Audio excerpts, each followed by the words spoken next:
Halo semuanya. Di sini aku akan membacakan tarot untuk kalian ya. Pembacaan ini bersifat general dan kolektif, maka dari itu berbijaklah dalam menanggapi pembacaan tarot. Dan tema kali ini aku akan mengambil tema tentang bagaimana kondisi percintaanmu hari ini, tanggal 1 Oktober 2023. Boleh kalian fokuskan orangnya siapa dan sebutkan namanya di dalam hati. Aku akan mencoba menarik energi dari percintaanmu kali ini.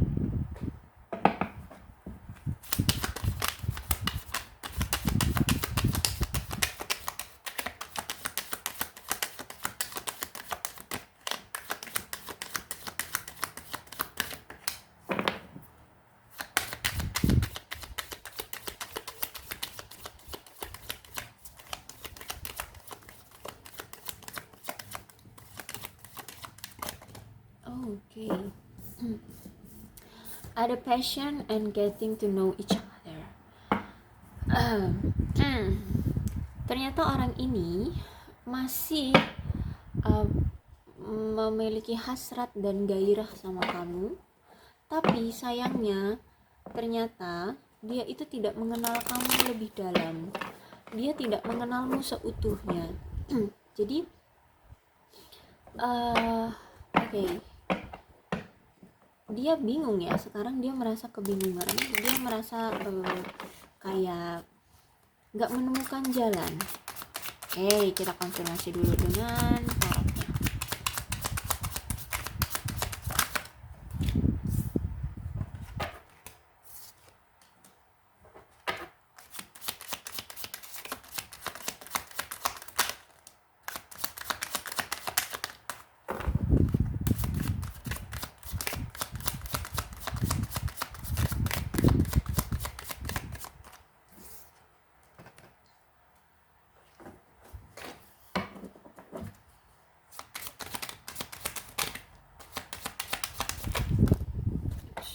Banyak.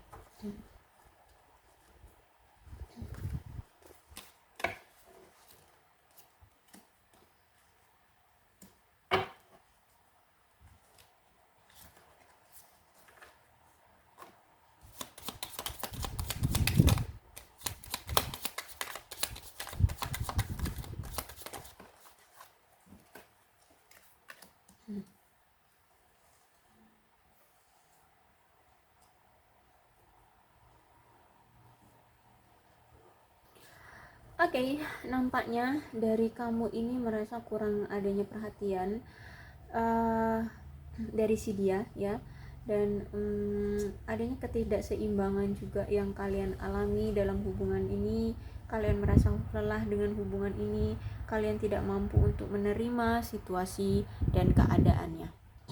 Apa sih yang membuat kalian seperti itu? Tapi intinya di sini apapun masalah yang mendasari di antara kalian berdua, di sini kalian akhirnya udah mengambil atau menarik kesimpulan bahwa aku harus bahagia. Aku tidak boleh selalu terjebak di hubungan yang toksik ini, yang melelahkan ini. Jadi sekarang tuh kamu memikirkan tentang dirimu sendiri. Apa sih yang membuat aku bahagia? Apakah ketika aku mengalami situasi seperti ini, aku diabaikan, aku tidak diperhatikan, aku tidak ada komunikasi yang intens dengan dia, aku tidak ada interaksi yang intens dengan si dia, apakah aku bahagia? Ternyata tidak, gitu ya. Akhirnya di sini kamu lebih memilih dan mencari kebahagiaanmu sendiri. Dan aku melihat juga bahwa hubungan kamu dengan dia itu banyak sekali mengalami kecemburuan, atau kamu ya sering cemburu sama dia dan merasa tidak aman dari kelakuan dia ya. Kamu merasa bosan dan terjebak dengan kebiasaan kalian berdua. Jadi gini, misal dia ini suka selingkuh gitu ya. Terus kamu tahu itu, tapi kamu diem aja gitu ya sampai dia jujur sama kamu, sampai dia yang mengucapkan mengutarakannya ke kamu atau membongkarnya ke kamu. Kamu diem aja, tapi kamu tahu bahwa dia melakukan perselingkuhan di sini. Akhirnya kamu melakukan tindakan posesif untuk bisa menarik perhatian dia dan untuk melindungi dirimu dari rasa sakit hatimu, dari kecurigaanmu, dari tindakan dia. Akhirnya kamu mencoba untuk mendominasi si dia, tapi malah komunikasi dan timbulnya malah komunikasi itu semakin rusak ya. Banyak perselisihan di antara kalian karena terlalu mendominasi, terlalu posesifnya kamu. Dia tidak menyukai itu, tidak menyukai keposesifan kamu, dan akhirnya timbullah semakin ketidaknyamanan di kamunya karena ya dia masih menutupi bahwa dia selingkuh, seperti itu. Kemudian aku melihat di sini memang dia ini orangnya orang yang malas, orang yang kalau menurut aku tuh orang yang tidak menarik sih. Ya, tidak menarik ya, karena dia pemalas, dia jahat, dia suka menuntut untuk semua orang melakukan pekerjaan dia. Jadi otoriter, orang ini otoriter. Atau ya mungkin dia seorang pemimpin, entah dia pemimpin dalam suatu tim, atau mungkin dia punya usaha apa, itu dia yang punya gitu. Jadi dia orang yang otoriter. Jadi ya suka nyuruh gitulah intinya ya. Jadi ya akhirnya hubungan kalian rusak, tidak memuaskan ya. Akhirnya sekarang kamu merasa tidak percaya diri ya untuk menunggu seseorang berjalan bersamamu untuk memberikan apa yang kamu inginkan, dari apa usaha yang kamu inginkan, daripada berusaha mendapatkannya sendiri. Jadi saat ini tuh kamu bahkan ya, kamu menunggu pun kamu gak percaya diri bakalan ada orang yang datang, dan kamu juga gak percaya diri untuk mencari orang yang siap datang ke kamu, kayak gitu. Jadi saat ini tuh kamu benar-benar pasif dengan dirimu, pasif dengan percintaanmu. Kamu benar-benar yang udah pesimis dengan percintaan. Situasinya seperti itu ya. Ini efek dari tindakan atau kejadian, momen, situasi hubungan kamu dengan dia kemarin. Tapi sayangnya dia masih passion sama kamu ya, cuman dia nggak mengenal kamu ternyata lebih dalam. Jadi situasinya amburadul. Kenapa aku bilang gitu? Karena begini, dia ini sebenarnya mau serius sama kamu, cuman kamu itu di dalam otakmu udah terbenam bahwa dia ini suka selingkuh. Perspektifmu tentang dia ini orangnya sudah buruk ya, dia suka banget selingkuh. Jadi setiap dia datang lagi ke kamu, kembali lagi ke kamu udah pikirannya tuh, alah dia ini cuma mau main-main lagi nih, mungkin sama selingkuhannya dia udah putus nih, makanya datang lagi ke kamu. Tapi nanti juga sering berjalannya waktu sama kamu juga akan hambar lagi, kemudian dia menghadirkan orang ketiga lagi. Selalu seperti itu yang kamu bahas terhadap dia. Akhirnya dia kesel, akhirnya dia menunjukkan beneran nih, gue jadiin nih apa yang kamu perspektifkan terhadap aku jadiin. Akhirnya beneran dia lakukan perselingkuhan dengan seseorang, kayak gitu ya. Akibat kamu selalu menuduh dia, akibat kamu selalu masih menanamkan perspektif itu di pikiran kamu terhadap dia, kayak gitu. Tapi ini sebuah tindakan yang impulsif juga ya dari dia, tindakan yang ceroboh bagi dia. Dia tidak memikirkan jangka panjangnya, karena judgment atau yang menandakan sebenarnya sebaiknya lebih baik kalian itu bertemu, kemudian duduk anteng berdua, tatap muka, secara fisik bertemu, kemudian bicarakan dengan baik-baik. Cuman sayangnya itu tidak bisa terjadi. Kenapa? Ini judgment. Kalian LDR ternyata. Jadi tindakan itu ya, tindakan kalian untuk duduk bersama, kemudian menjelaskan apa yang terjadi, mengkonfirmasi segalanya atas perspektif kamu yang ingin dia konfirmasi, Nggak bisa, karena dihalangi oleh jarak yang begitu jauh. Entah kalian beda negara, beda provinsi, beda kota, I don't know. Tapi intinya kalian di sini LDR yang cukup jauh, sangat jauh. Ya mungkin kalian ada yang beda negara bahkan di sini. Ya jadi makanya terhalang dengan itu. Karena kalau judgment ini berarti LDR-nya itu dipisahkan oleh samudra atau lautan. Ya jadi nggak bisa dengan mudahnya datang dan pergi begitu aja. Kalaupun naik pesawat juga kan ongkos mahal ya. Kayak gitu juga, masa mau sekali datang terus udah selesai bakalan balik lagi gitu kan, ya nggak asik ya. Jadi memang karena jarak juga yang membuat kalian sulit untuk bisa mengkonfirmasi segalanya, karena memang butuh pertemuan sebenarnya, bukan hanya sekedar lewat via telepon atau via chat gitu. Itu nggak bisa menyelesaikan, memang butuh tatap muka, memang butuh secara fisik bertemu gitu. Kalau King of Cup-nya reverse, memang situasi kalian ini, entah ini kamu ataupun dia, memang belum stabil secara emosional ya, jadi menyebabkan banyak masalah di hubungan kalian. Mungkin salah satunya kamu mengalami kesulitan emosional dan tidak memperlakukan pasanganmu dengan rasa hormat, atau tidak memberikan si pasanganmu ini perhatian yang layak mereka terima. Ya mungkin itu karena kamu posesif, karena kamu mendominasi hubungan. Nah, terus akhirnya di sini ya, kamu mungkin memang butuh waktu untuk sendiri, untuk menenangkan dirimu, untuk menghadapi masalah apapun yang memicu masalah, yang memicu pergolakan di hubungan kalian. Jadi memang kayaknya kamu butuh untuk slow down, tetap tenang ya untuk menghadapi masalahmu. Walaupun dia selingkuh, sebaiknya kamu nggak gegabah untuk mendominasi atau mengekang dia gitu ya. Akhirnya dia tidak ngerasa nyaman. Kamu juga jangan ceroboh gitu maksudnya ya. Jadi sebaiknya kamu mengambil langkah mundur ya. Oke, memang ini memang menyakitkan, tapi itu lebih baik karena di sini yang terpenting adalah dirimu, bukan pasanganmu, ya. Yang terpenting adalah dirimu. Jangan sampai kamu tersakiti cuma gara-gara dia selingkuh. Dia yang selingkuh kok kamu yang menderita.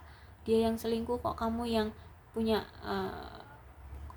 kerusakan mental. Kan jangan gitu. Jadi sebaiknya memang kamu memang butuh waktu untuk menenangkan diri, untuk menghadapi masalah ini.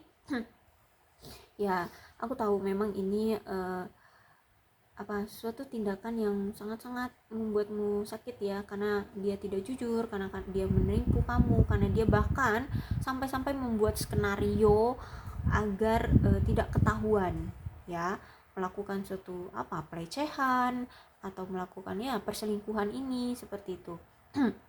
Jadi memang nggak mudah bagimu ya untuk menerima keadaan, tapi ya lebih baik daripada kamu mengalami kerusakan mental yang begitu besar, sebaiknya ya sebelum itu terjadi. Tapi kalau misalkan kamu sudah mulai merasakan rasa tidak nyaman, atau benar-benar kamu udah merasakan dampak dari trauma hubungan kamu dengan dia, kamu sudah mulai tidak menyukai hobimu, tidak suka melakukan tindakan apa yang aktivitas biasanya kamu lakukan, atau kamu sudah mulai mual muntah, boleh cobalah untuk meminta bantuan profesional untuk melindungi, menjaga, membuatmu merasa aman untuk dirimu sendiri ya. Jangan sampai kamu merusak mentalmu sehancur-hancurnya ya. Itulah King of Cups ya. Aku tahu kamu benar-benar hancur atas tindakan dia ini kemarin ya. Oke, kemudian ada The World. Ya, nampaknya orang ini memang energinya tuh kuat ya. Dia suka menjalin hubungan dengan si A, B, C gitu ya, karena dia memang masih mencari-cari siapa sih yang sesuai dengan kriteria dia, siapa sih dia seseorang yang bisa membuat hati dia itu luluh kayak gitu ya. Makanya di sini dia energinya kuat banget, masih suka pergi ke sana sini, banyak sekali pasangan gitu ya, gonta-ganti pasangan kayak gitu. tapi ternyata dia itu nyantolnya cuma sama kamu ya. Jadi mungkin kamu ini orang yang suka jalan-jalan ya, atau mungkin pekerjaan kamu memang suka traveling, atau mungkin ini energi dia yang suka jalan-jalan, atau pekerjaannya harus apa namanya, pekerjaannya harus mewajibkan dia untuk traveling ya, untuk berpergian entah keluar negeri, keluar kota, seperti itu. Nah dan orang ini hanya menginginkan kamu. Ternyata dia sadar orang yang membuat hati dia luluh itu cuman kamu. Jadi cuman kamulah yang ingin dia jadikan pasangan sahnya. Dia ingin menikah dengan kamu, dia ingin bertunangan dengan kamu, menikahi kamu, punya keluarga bersama kamu, bahagia, sejahtera dengan kamu. Ya, cuma kamu kok orang yang dia suka gitu ya. Dari pertama kali dia bertemu denganmu atau pertama kali kenal dengan kamu, dia udah suka ya. Kamu, karena kamu sama dia itu, dia merasa kamu itu sefrekuensi dengan dia. Ya mungkin kamu juga suka jalan-jalan ya, kamu itu suka apa, ya sama lah dengan dia kayak gitu ya. Kamu suka traveling, atau pekerjaanmu juga membutuhkan kamu untuk kilar-kilir ya, pergi ke sana sini gitu, keluar kota, atau ya intinya mobilitasnya itu kuat gitu ya. Jadi memang cuman kamulah yang dia inginkan ya. Dia di sini merasa bersyukur ya, puas memiliki mengenal kamu, bahkan mungkin kalian sempat ya menjalin hubungan, dan dia merasa puas, dia merasa bahagia loh, gembira loh sebenarnya menjalin hubungan sama kamu.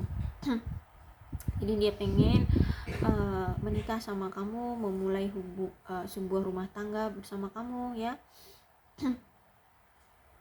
Intinya dia pengen untuk mempertimbangkan langkah selanjutnya atau ke satu fase dalam hidup dia.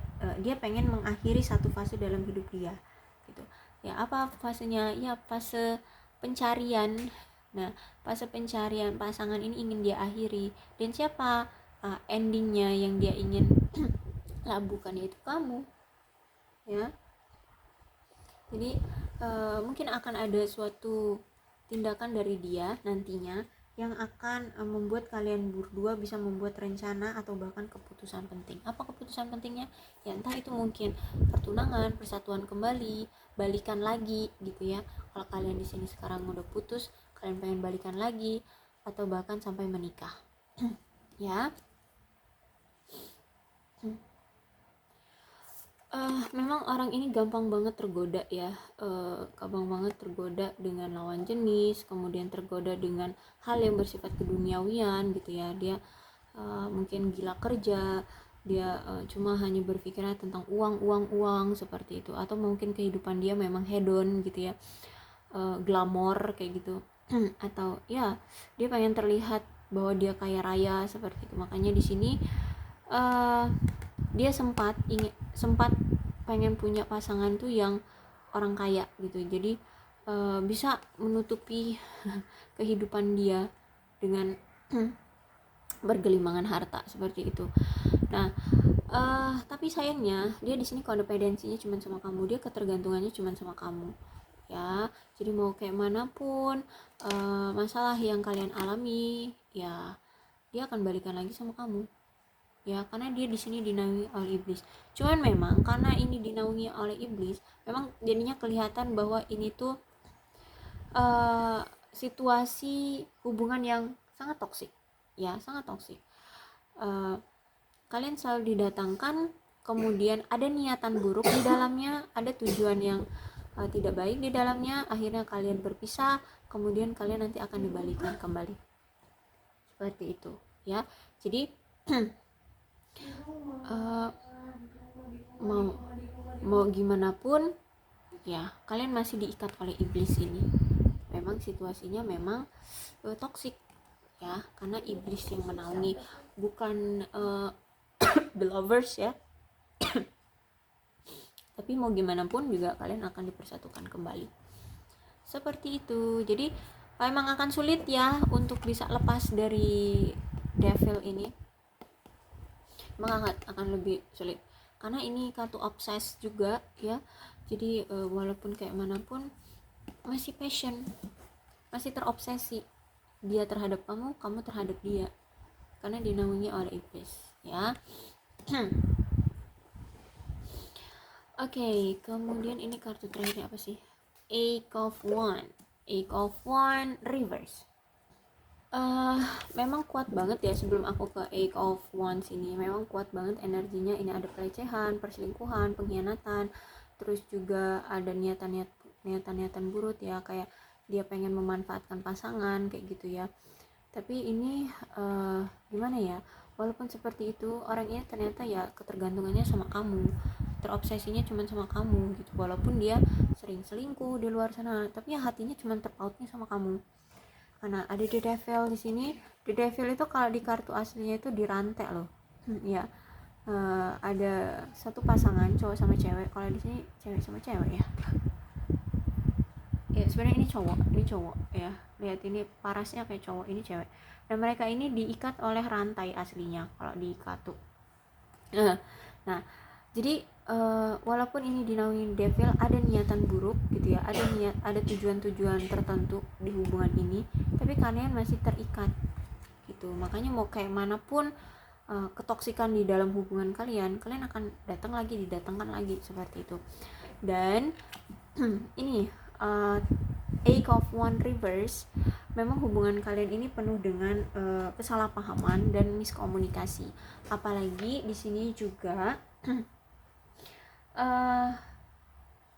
apa ya, ada kalau dari kamu ataupun dia kalau ngomong tuh suka pedes, suka membuat beda persepsi bahkan dengan orang-orang terdekat pun begitu gitu. Jadi hati-hati kalau mau ngomong ya, harus dipikir-pikirkan lagi, jangan sampai menyakiti hati orang, jangan sampai membuat orang salah paham ya. Makanya di sini pasanganmu suka salah paham kalau misalnya di sini kamu yang suka ngomong pedes ya. Kalau misalnya dia yang suka ngomong pedes ya, mungkin kamu sering salah paham. Jadi hati-hati di antara kalian kalau ngomong tuh, coba pikirkan kembali.